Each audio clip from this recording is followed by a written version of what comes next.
que estaba hablando con Irma Frigenti precisamente de eso, de que la tesis de que Moncloa estaba detrás de la filtración, que le preguntaba a Irma, que esa es una tesis que ya dijo el Supremo. Oiga, es que ¿sabe lo que pasa? Como el juez instructor no ha dado ni una sola prueba, ya le hemos dicho que no incluye esta tesis. No, y además es que, fíjate, el juez Hurtado la incluyó ya desde el momento en el que cita como investigados a declarar tanto a Álvaro García Ortiz como a Pilar Rodríguez. Es ahí la primera vez que menciona el tema de Moncloa.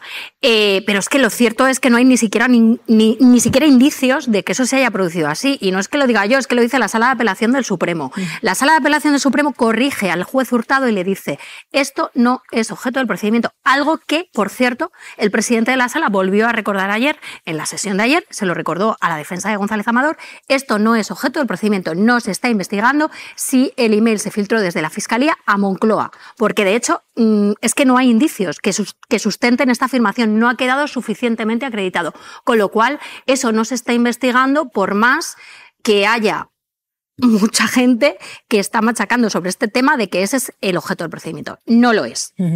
Pero ¿y cómo llega entonces al Supremo? ¿Por qué se puede sacar a colación?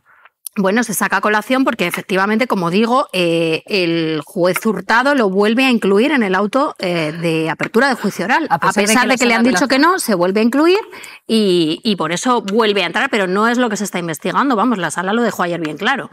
Pero aún así se llama a Juan Lobato, ex líder de los socialistas madrileños, y a Pilar Sánchez Acera, que entonces era asesora del Palacio de la Moncloa, y se les pide que declaren como testigos, que es a lo que asistimos ayer por la mañana. Ellos manejaron una información que defienden no era nueva y, bueno, cabe que vayan a la sala de vistas a explicar eso. Lo que pasa es que no se nos escapa que todo este procedimiento está teñido, preñado de otras motivaciones, que es la que hacen al juez que, aunque no haya podido durante la fase de instrucción establecer el hilo que le haría saltar a Moncloa, es decir, hubo un momento en el que la instrucción se planteó llegar hasta el presidente del gobierno. Esto es así. Por eso las declaraciones de Lobato, de Sánchez Acera, no solo aquí, en sede judicial, y cuando el juez Hurtado se frustró en su intento, pues dijo: soy el juez de instrucción y voy a arrancar el auto de procesamiento con la frase de siguiendo órdenes de Moncloa, sin tener una prueba, ningún indicio que pudiera sustentar eso. Bueno, pues esto está pasando en la máxima instancia penal de este país, en el Tribunal Supremo. Ese es el auto de instrucción que dictó el juez Hurtado. Frustrado por no haber podido seguir esa línea de investigación que intentó, pero que fue cortada, porque no había indicios, cortada por la realidad, pues lo dejó ahí negro sobre blanco. Y negro sobre blanco, con esas frases que no sirven para nada judicialmente porque no se está investigando todo eso, pues con eso salen muchos titulares, claro. Antón Losada, muy buenos días. Hola, ¿qué tal? Buenos días. ¿Tú puedes explicar esto? No. En términos jurídicos es completamente inexplicable. Es completamente inexplicable el auto que manda este asunto a juicio oral y que se arranca con esa frase. Es completamente inexplicable que un magistrado del Supremo lance una afirmación tan gruesa en términos penales y en términos políticos sin que a continuación venga el rosario de evidencias sobre el cual tiene que sustanciarse. No es sujeto pasivo de una cacería. Lo que estamos viendo en estos momentos en el Supremo en términos jurídicos, ¿no? Porque aquí lo que estamos empezando a ver es que hay dos estrategias, ¿no? La estrategia de la acusación, básicamente la que impulsan tanto el novio de Isabel Díaz Ayuso, especialmente el novio de Isabel Díaz Ayuso, que es una estrategia en términos políticos, no en términos jurídicos. Lo vimos en los testimonios de Miguel Ángel Rodríguez y el propio Alberto González Amador, testimonios pensados más hacia afuera, más hacia la opinión pública, sin ningún valor jurídico relevante, más allá de ver a un jefe de gabinete reconocer que mentir es un instrumento que él utiliza de manera completamente habitual y que le parece lícito, o el sufrimiento inexplicable de la víctima, ese intento de presentarse como víctima de Alberto González Amador. Y al otro lado tenemos otra serie de testigos, que fue lo que vimos ayer, que son conscientes de que comparecen en un juicio penal con obligación de decir la verdad. Y me refiero específicamente a los periodistas que testificaron ayer, que testificaron como testigos de un juicio penal, diciendo la verdad. Está con nosotros Manuela Bergerot, y es la portavoz de Más Madrid en la Asamblea de la Comunidad de Madrid. Señora Bergerot, muy buenos días. El tribunal. ¿Qué tal? Buenos días. ¿Han tomado ya una decisión? ¿Van a dar el paso de solicitar al juez que retire el pasaporte a González Amador? Sí, efectivamente, ante esas palabras que toda España escuchó por parte de Alberto González Amador, ¿no? Es decir, que si esto iba a seguir así, se va a escapar, bueno, pues le hemos pedido a nuestro equipo jurídico que efectivamente evalúe pedirle al juez una medida que es proporcional y que además es una medida muy común en casos donde los testigos o los imputados corren realmente, bueno, un riesgo de fuga, que es la retirada del pasaporte y una cosa muy común como es tener que firmar cada 2 semanas, por ejemplo, en su comisaría de policía más cercana, precisamente para dar fe de que sigue en España y que da cuenta ante la justicia de todo lo que tiene que declarar Alberto González Amador respecto al dinero que se está llevando de la sanidad pública madrileña. A usted, señora Bergerot, ¿qué le parece que la presidenta de todos los madrileños ha dicho que el problema aquí es que hay periodistas del régimen? Bueno, aquí el régimen político que hay viene por parte del gobierno de la Comunidad de Madrid, al que está en contra de la salud de todos los madrileños, porque estamos viendo ese triángulo amoroso entre la presidenta, entre su novio Alberto González Amador, que es ese comisionista que cierra el círculo con el Grupo Quirón, un Grupo Quirón al que están duplicando el presupuesto, mientras, bueno, pues los madrileños, por ejemplo, tenemos que esperar hasta mayo del 2027 si queremos tener una mamografía, por ejemplo, quien tiene antecedentes de cáncer de mama o quien tiene que esperar más de 100 días para la traumatología, para una cita con el traumatólogo en el 12 de octubre. Esa es la verdadera operación que estamos sufriendo los madrileños con Ayuso como presidenta. Mire, el novio de la presidenta de la Comunidad de Madrid informaba al jefe de gabinete de la presidenta, a la mano derecha de Díaz Ayuso, de todos los problemas fiscales que tenía. Y lo hacía desde, según ha revelado él mismo, desde junio de 2022. Es más, Miguel Ángel Rodríguez se llegó a reunir con el abogado del novio de Ayuso. ¿A usted le resulta llamativo que un cargo público de la Comunidad de Madrid, mano derecha de la presidenta, se reúna para abordar los problemas fiscales de un ciudadano particular?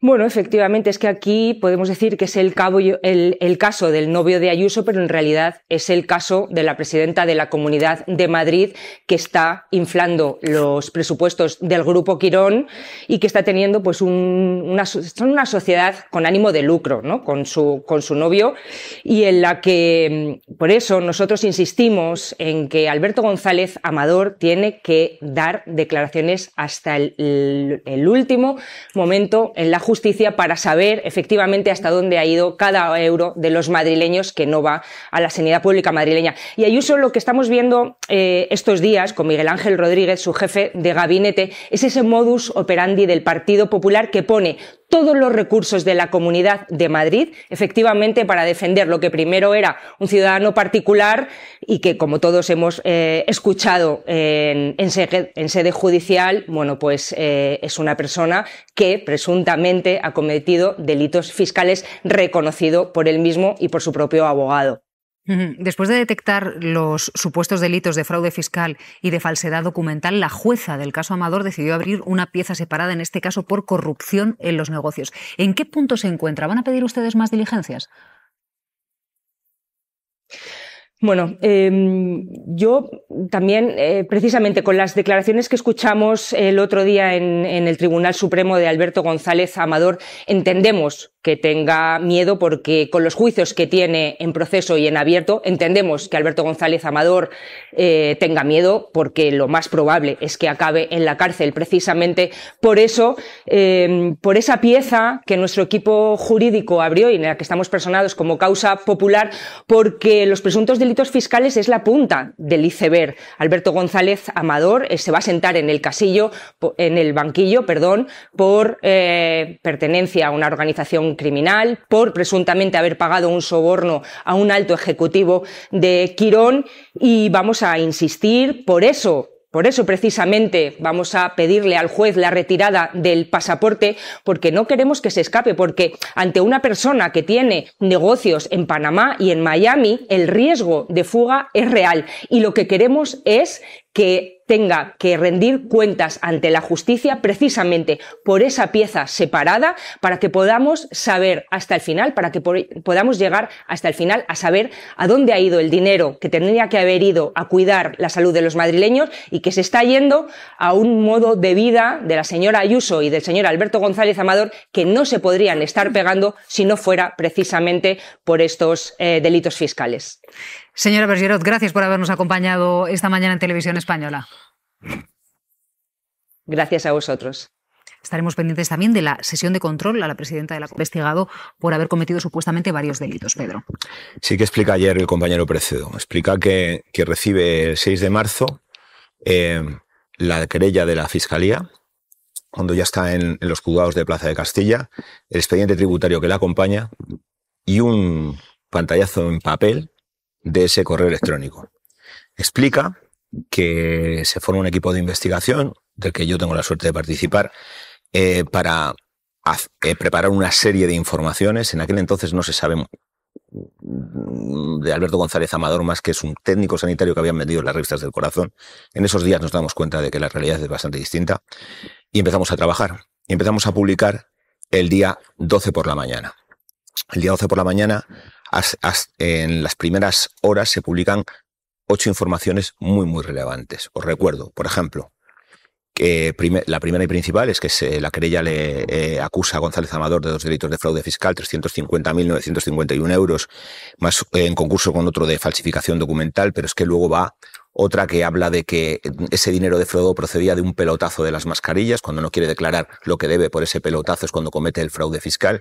En otro hablamos de quién es González Amador, de que comparte su vida con la presidenta no solo en una vivienda que él paga y adelanta con la misma cantidad que había defraudado a Hacienda, el adelanto de esa hipoteca, sino que además están disfrutando de un ático que está situado justo arriba. Es decir, una serie de informaciones que según José Precedo se anticipan a la que tenemos del correo, porque esas las podemos documentar, todas las de la querella, las del expediente tributario, se ofrecen pantallazos, y que se reserva la que no podemos, porque no lo permite la fuente, documentar, trasladar ese pantallazo de esa imagen de ese correo a más tarde, y que cuando lo hacen otros medios de comunicación, como seguimos sin poder hacerlo, primero se les cita y se les deja de citar cuando se recibe autorización por la fuente, que ya ha visto que ha salido publicado en otros medios, de poder trasladar ese correo. Y eso es lo que explica la dilación entre que empezamos esa serie de exclusivas y que se nos adelanten en la exclusiva del correo sobre el ofrecimiento del pacto. Esto es lo que cuenta ayer él en el Tribunal Supremo. Cuando ayer José Precedo se puso delante del juez, la defensa del novio de Díaz Ayuso sabía que era uno de los periodistas que tenía ese correo en mano una semana antes de que lo tuviese el fiscal general del Estado, y sabía que a ese periodista no se lo había filtrado, según su testimonio, Álvaro García Ortiz. Objetivo de la defensa del novio de Ayuso, dinamitar la credibilidad de los periodistas con preguntas como la que van a escuchar, que si el papel donde lo tenía estaba imprimido. Si el correo estaba imprimido en un papel. Vean cuántas veces se lo pregunta. El 6 de marzo sé que hay un correo del 2 de febrero y lo tengo. ¿De don Carlos Neira? Sí. Y facilita su móvil. Eso es lo que usted tiene el día 6. Sí, un pantallazo en papel de ese correo. ¿Impreso o digital? Pantallazo en papel. O sea, impreso. En papel solo puede ser impreso. Bueno, de acuerdo. Impreso. Lo tiene usted impreso. Los que seguimos la declaración de Precedo y del resto de los compañeros, claro, quedamos sorprendidos precisamente, Irma, de cuántas veces repetían preguntas por parte de la defensa del novio de Díaz Ayuso súper triviales. Imprimido, en papel, un pantallazo, imprimido, sí, imprimido ¿cómo? Imprimido en papel. ¿Imprimido en papel?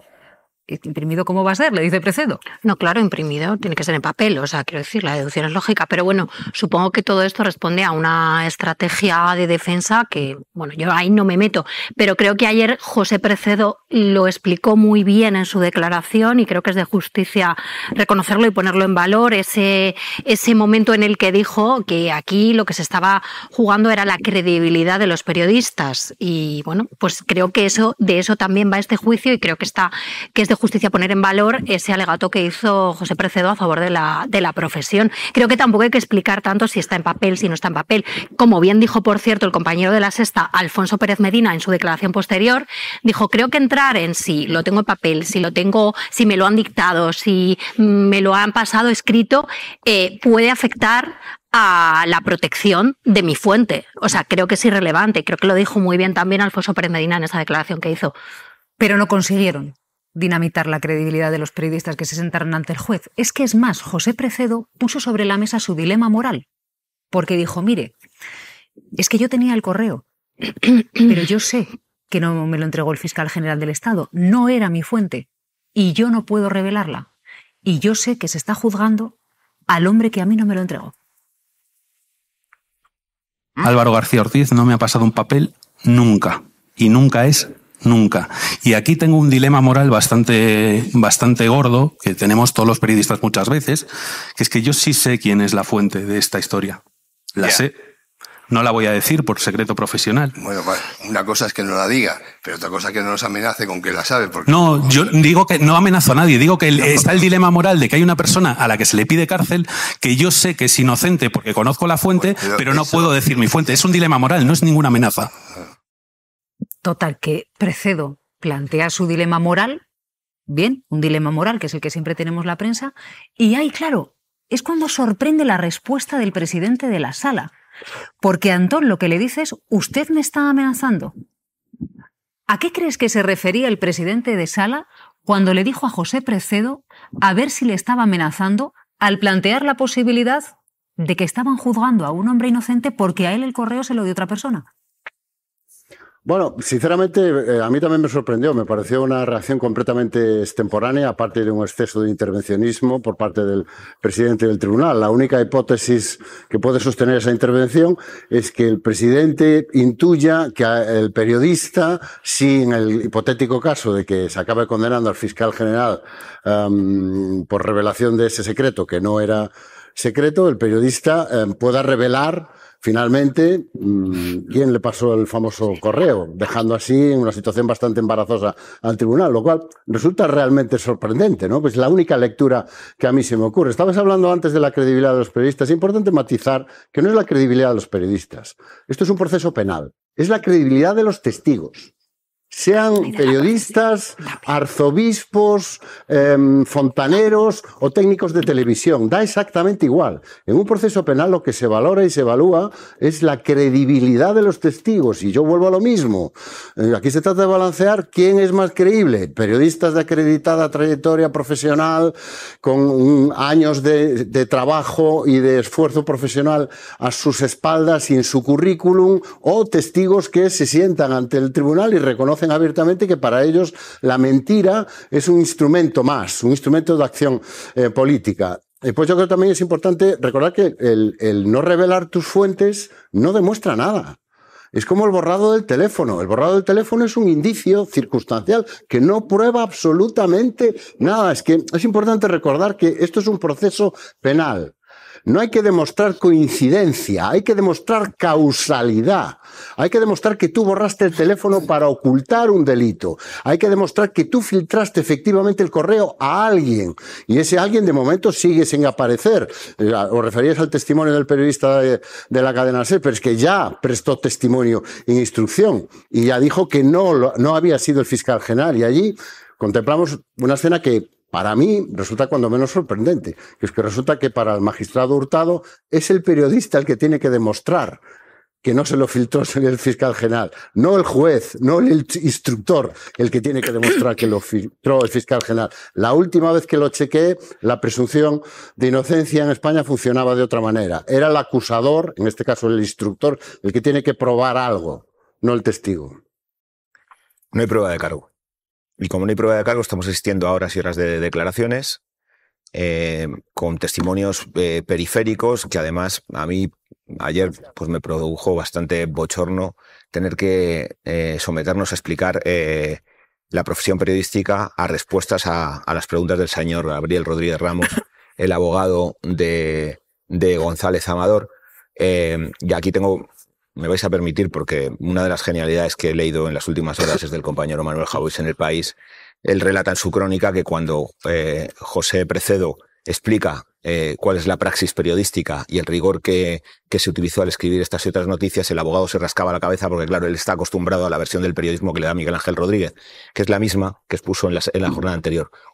Ya que quieren que nos movamos en cuestiones periféricas porque no hay prueba de cargo y que hablemos, por ejemplo, del periodismo de tantas horas, pues hablemos del periodismo y contrapongamos lo que dijo Miguel Ángel Rodríguez y la legitimación de la mentira y de la intoxicación frente a lo que es el rigor del trabajo periodístico que da pie a noticias veraces, porque ninguna de las noticias, ni la que se está juzgando, ni la que dio origen a este caso, la publicación de la exclusiva del diario.es, ha sido rectificada ni en una sola coma. Joaquín Bosch, muy buenos días. Hola Silvia, buenos días. Y ahora que hay un periodista que dice mi fuente no era el fiscal general del Estado y yo tenía el correo, otro periodista que dice conocía el contenido de ese email por 3 fuentes distintas, ¿no debería hacer dudar al Tribunal Supremo que esta información quizás la conocía más gente y quizás pudo filtrar otra persona? Efectivamente, ahí hay dos cuestiones muy relevantes, y es que el secreto no puede existir cuando una información ya ha sido divulgada y la conocen varias personas.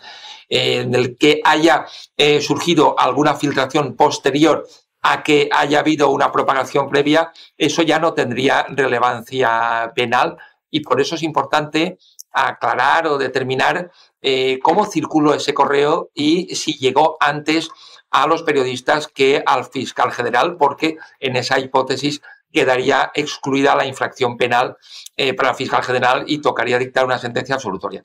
A partir de ahí, la segunda cuestión es que hay que valorar las declaraciones de los periodistas.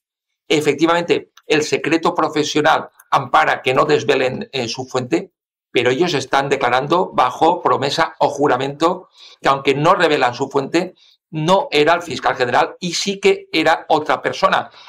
Esto es una prueba testifical que debe ser valorada y no se puede descalificar acríticamente ni tampoco aceptar acríticamente. Hay que valorarla. Y en principio, si no hay nada que haga dudar de la objetividad de los periodistas, debe tenerse por válido este testimonio y podría ciertamente llevar a una sentencia absolutoria. En este caso, al hilo de lo que se comentaba en la mesa, es cierto que por parte del juez instructor sí que hubo algún tipo de mínima o escasa valoración de las declaraciones de los periodistas, porque dijo que eran subjetivas y que no se basaban en ningún elemento objetivo. Pero lo cierto es que, por ejemplo, el periodista Alfonso Pérez Medina ha aportado datos objetivos de la propia redacción de su medio en los que se indica la hora a la que ya tenían conocimiento del contenido del correo y era previa que le llegara al fiscal general. Y yo creo que en estos términos, con toda seguridad, va a tener que ser valorada la prueba por la sala en el sitio de ver qué credibilidad concede a los periodistas, y si se la concede, esto podría llevar a una sentencia absolutoria. Claro, Joaquín, yo ya dije en otra ocasión esta semana en este programa que también quien se sienta, no en el banquillo, pero quien está siendo juzgado en este proceso, en mi opinión, es el Tribunal Supremo, sobre todo ahora que conocemos el testimonio de los periodistas, porque sin pruebas contra el fiscal general del Estado en un juicio inédito, si le condenan, un periodista decide romper el pacto con la fuente y revelar cuál es su fuente, y no es el fiscal general del Estado, ¿en qué posición queda el Tribunal Supremo? Este procedimiento y este juicio, en mi opinión, genera situaciones muy problemáticas para altos poderes del Estado y, efectivamente, entre ellos el Tribunal Supremo. Estamos ante un juicio sin precedentes en la historia de España, y por eso yo creo que sería positivo que no hubiera ninguna duda, ¿no?, sobre si el Tribunal Supremo ha actuado correctamente y actúa correctamente en un tema que está, como sabemos, extremadamente politizado, que forma parte directa de la batalla política. No puede parecer, por decirlo en otras palabras, que el Tribunal Supremo entra en el contexto de la batalla política. Este asunto, como sabemos, parte de una investigación penal a la pareja de la presidenta de la Comunidad de Madrid.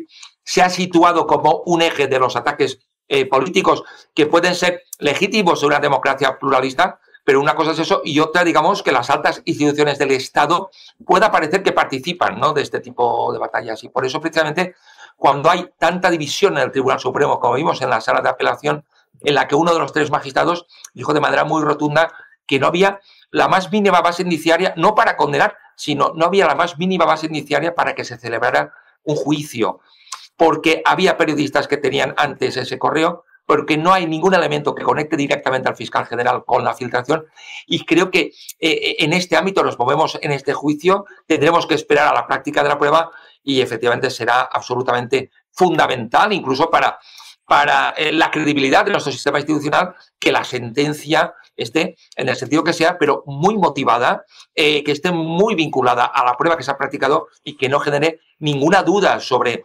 el papel de las instituciones del Estado. Claro, imagínense la situación en la que el Tribunal Supremo condena al fiscal general del Estado cuando hay un periodista que en sede judicial ha dicho mi fuente es otra, quien me entregó el correo es otra persona, y el periodista, por lo que sea, decide, Joan, revelar su fuente, porque estamos hablando de que el fiscal general del Estado se enfrenta entre 4 y 6 años de cárcel. Imaginen que el periodista revela su fuente. ¿En qué situación queda el Supremo en ese momento? Que ha condenado a un hombre sin pruebas, sabiendo en sede judicial que había otra persona que le había filtrado el correo al periodista que tenía enfrente.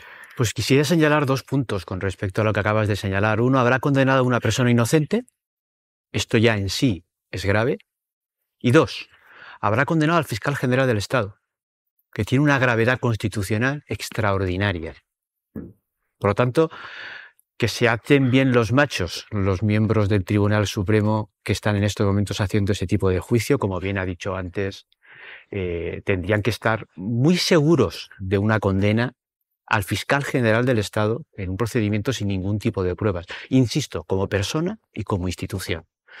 ¿Qué estaría relevando a los ojos de periodistas, a los ojos de la opinión pública española, qué se estaría relevando o qué se está viendo ya en estos momentos? Si es que no hace falta esperar a que haya una condena.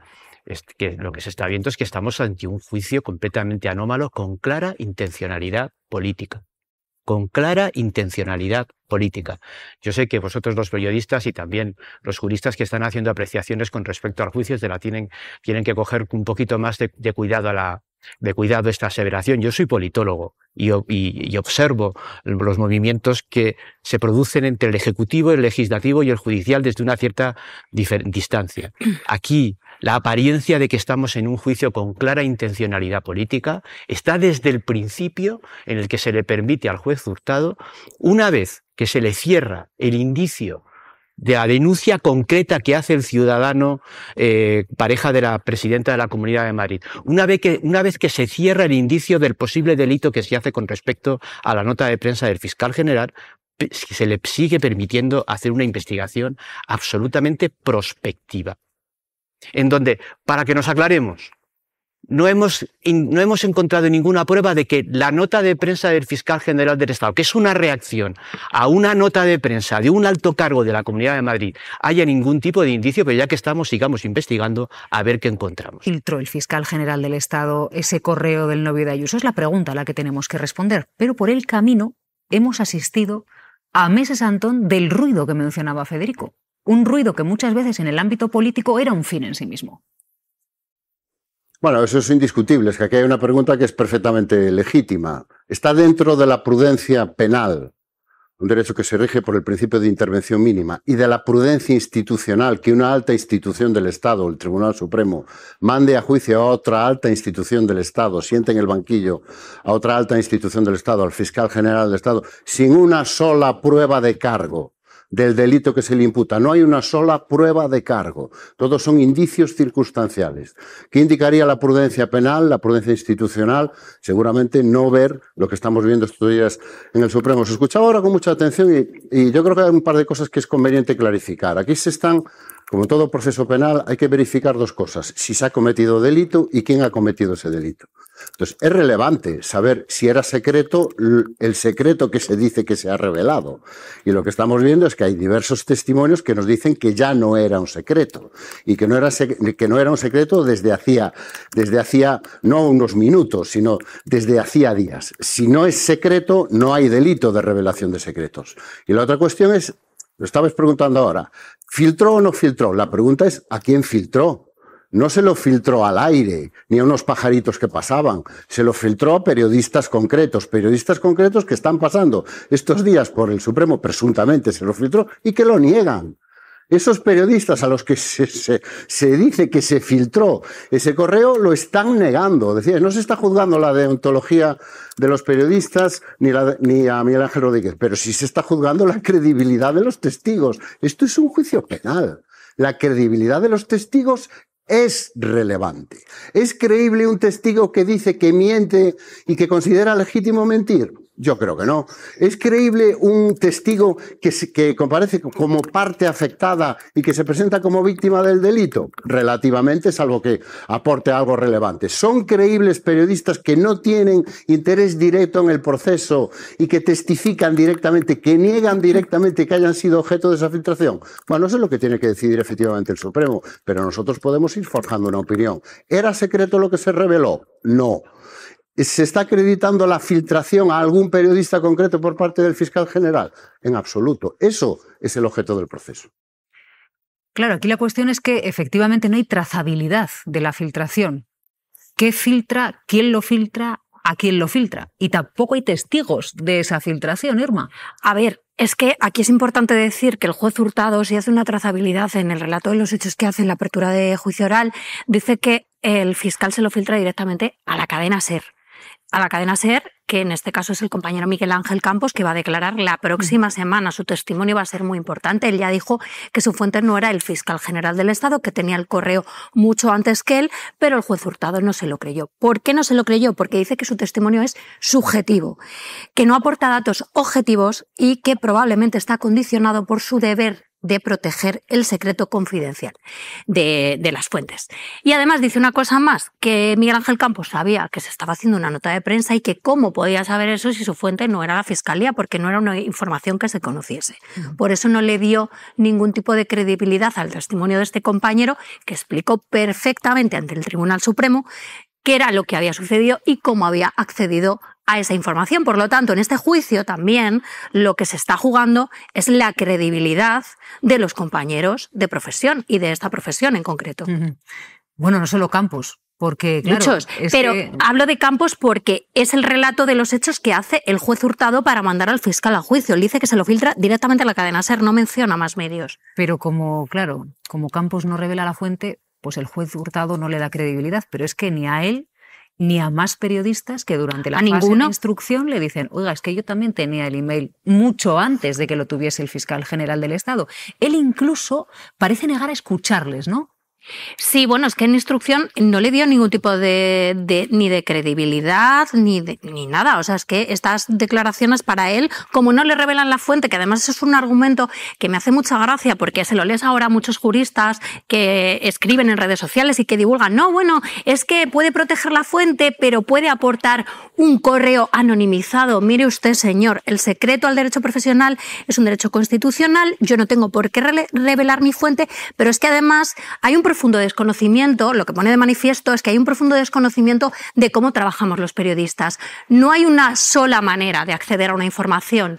Tú me puedes mandar un correo, pero tú me puedes dar un papel. Y si tú me das un papel, ¿cómo acredito yo que tú eres mi fuente? Por ejemplo, tú me puedes dar un papel y me puedes decir, Irma, esto no lo puedes publicar. Y aunque yo lo tenga una semana antes, no tengo por qué publicarlo inmediatamente, porque además esto precisamente es una cosa que también hemos leído, que lo hemos leído en los autos judiciales, que como la prensa que tenía ese correo una semana antes, lo lógico hubiera sido que lo hubiera publicado. Pues mire usted, señor, muchas veces las informaciones no se trabajan así. No podemos publicar porque la fuente no nos autoriza. Entonces, se está poniendo de manifiesto el profundo desconocimiento que hay del trabajo periodístico. Luego, Silvia. Imagínense la de informaciones que conocemos mucho antes de que se produzcan y que nos ayudan a dar un poquitito de contexto, claro. Otra cosa es que la fuente a que le debemos esa lealtad por habernos pasado ese documento y que debemos preservar nos diga, oye, todavía no lo publiques, en cuanto nos dice sí, se publica.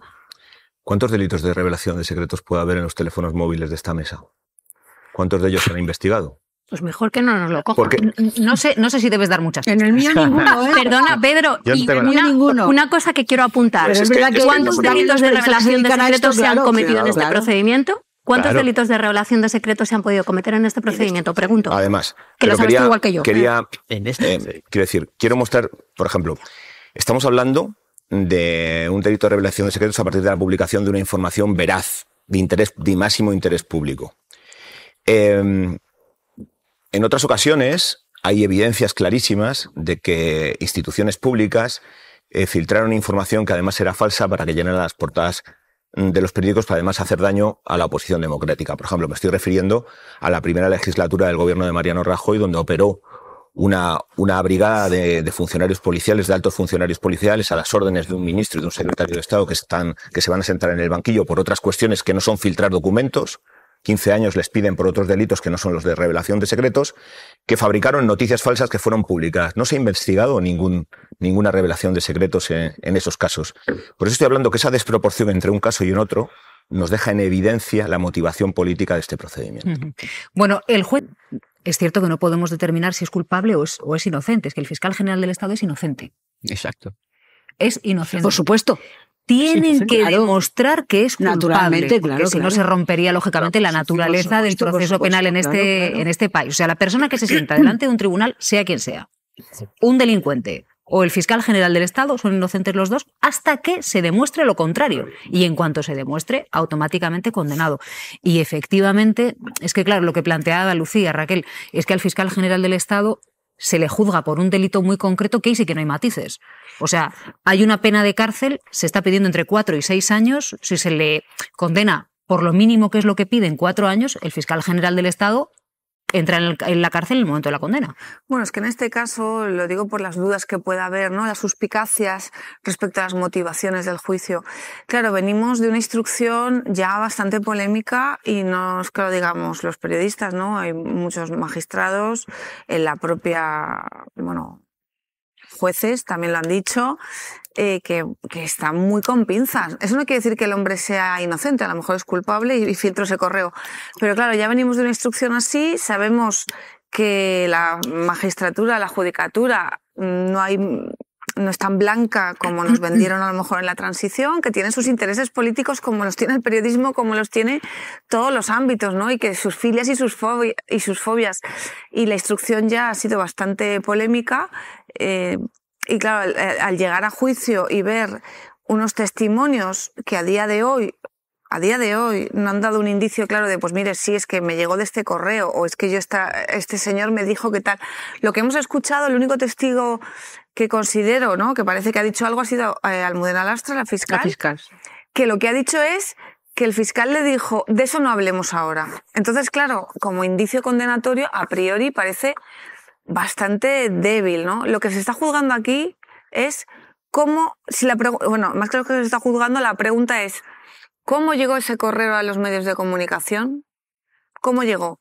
Sabemos que llegó por Miguel Ángel Rodríguez, eso es seguro, al menos su contenido. Eso es seguro que llegó porque él mismo lo ha admitido y González Amador lo ha dicho. Yo le di mi permiso para que hiciera con esa información lo que quisiera. Eso está claro y lo han admitido. Eso no está siendo juzgado. Que Miguel Ángel Rodríguez lo trasladara porque supuestamente tenía el permiso del afectado.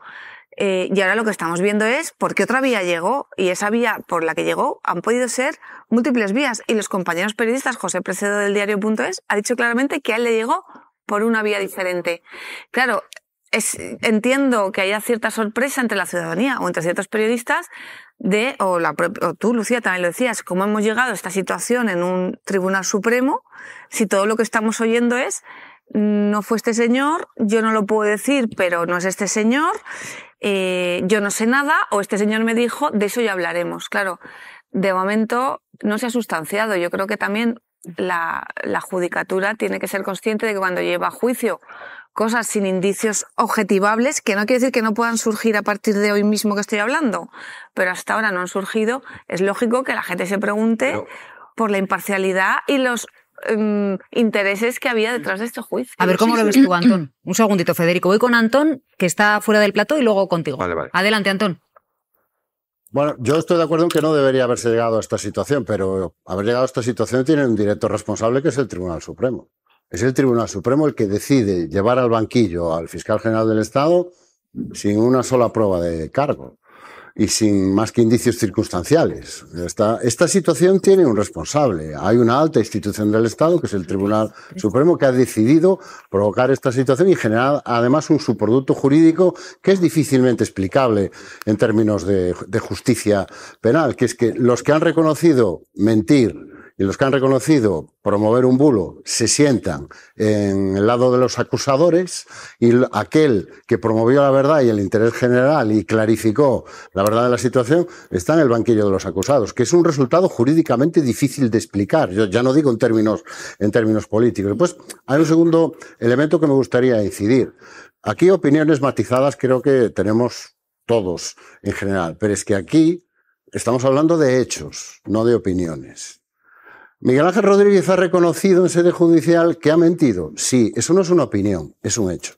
Los periodistas a los que se dice que el fiscal general pudo haber filtrado el correo lo han negado bajo juramento y en sede judicial. Sí, eso no es una opinión, eso es un hecho, que es de lo que se trata en un proceso penal, de hechos. Y los hechos que tenemos hasta ahora acreditan que parte del testimonio en el que se basa la acusación reconoce mentir abiertamente, y los principales testigos que podrían acreditar que fueron objeto de la filtración lo niegan directamente en sede judicial con obligación de decir la verdad. Eso no son opiniones, ni valoraciones, ni es cuestionar al Tribunal Supremo. Simplemente trasladar a la opinión pública los hechos, lo que está sucediendo, que insisto, es de lo que se trata, que esto es un juicio penal, no es una sesión parlamentaria, ni una tertulia, no, es un juicio penal. Y aquí lo que importan son los hechos, no las impresiones, no las percepciones, los hechos. Y los hechos caminan en una dirección muy concreta. La pregunta clave es, ¿a quién se lo filtró? Filtración no es un hecho abstracto, no se produce, no se filtra al aire, se filtra a alguien concreto, y todas las personas a las que se ha ido señalando como receptores de esa filtración lo han negado, y lo han negado en sede judicial. Esos son hechos, no opiniones. Las acusaciones particulares piden entre 4 y 6 años de cárcel para Álvaro García Ortiz. Lo que los jueces del Tribunal Supremo decidan. Federico. A ver, yo aprecio, desde luego, los conocimientos